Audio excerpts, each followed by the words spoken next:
Hello, bachcho. Let's read out the question first. The coefficient of mutual inductance of two coils is 6 millihenry. If the current flowing in one is 2 ampere, then the induced EMF in the second coil will be. So basically बोल रहा है यदि coefficient of mutual inductance वो 6 मिली हो, current जो flow कर रहा है एक कॉइल से वो 2 एम्पियर हो, सो बताना है induce EMF in the second coil क्या होगा। तो चलिए स्टार्ट करते हैं हम सोल्यूशन से। But before of it, let's talk about the key concept which we are going to use here for this question. So key concept हम यहाँ पर क्या लगा सकते हैं?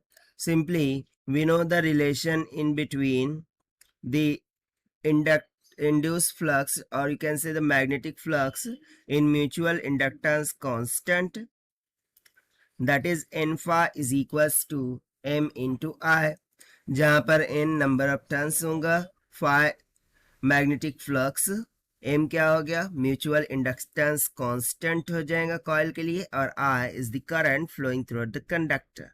सो बस इसी सिंपल से कॉन्सेप्ट का हम यहाँ पर यूज करेंगे।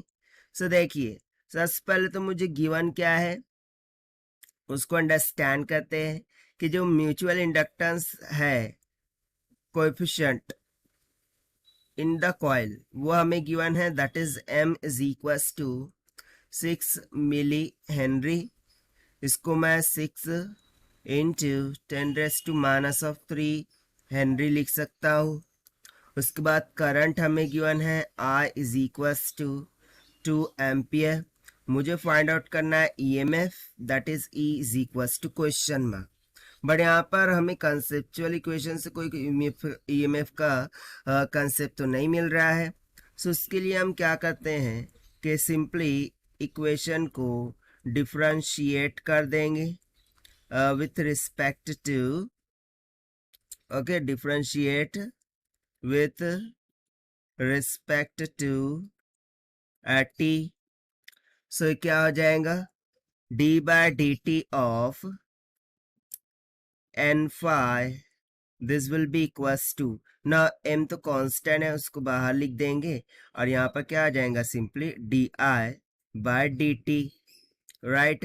Now as we know that कि जो EMF होता है according to Faraday law of electromagnetic induction वो क्या होता है n d phi by dt होता है, right? That is nothing but n d phi by dt, ठीक है। से यदि मैं यहाँ इसको सब्स्टिट्यूट कर दूं, क्योंकि देखिए नंबर ऑफ टर्न्स तो कांस्टेंट होंगे वो बाहर निकल जाएगा, सो बेसिकली ये n d phi by dt बन जाएगा। सो उसकी जगह पर मैं डायरेक्टली बोल सकता हूँ कि ये EMF हो गया है। So E will be equals to m di by dt। Now हम वैल्यू सब्स्टिट्यूट कर देंगे। So this will be equals to mutual inductance constant हमें गिवन है 6 इंटू 10⁻³ d/dt ऑफ करंट कितना गिवन है हमें 2 एम्पियर।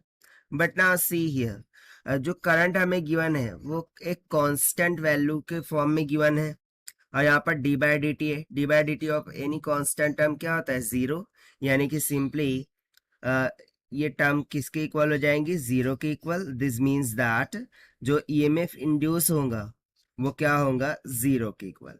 सो ये हो गया इसका आंसर और ये हमने सॉल्व किया है by using the relation in between magnetic flux and mutual inductance से। Now let us take the option. So option A will become correct. So this is the required solution. I hope you understood well. Best of luck. Thank you.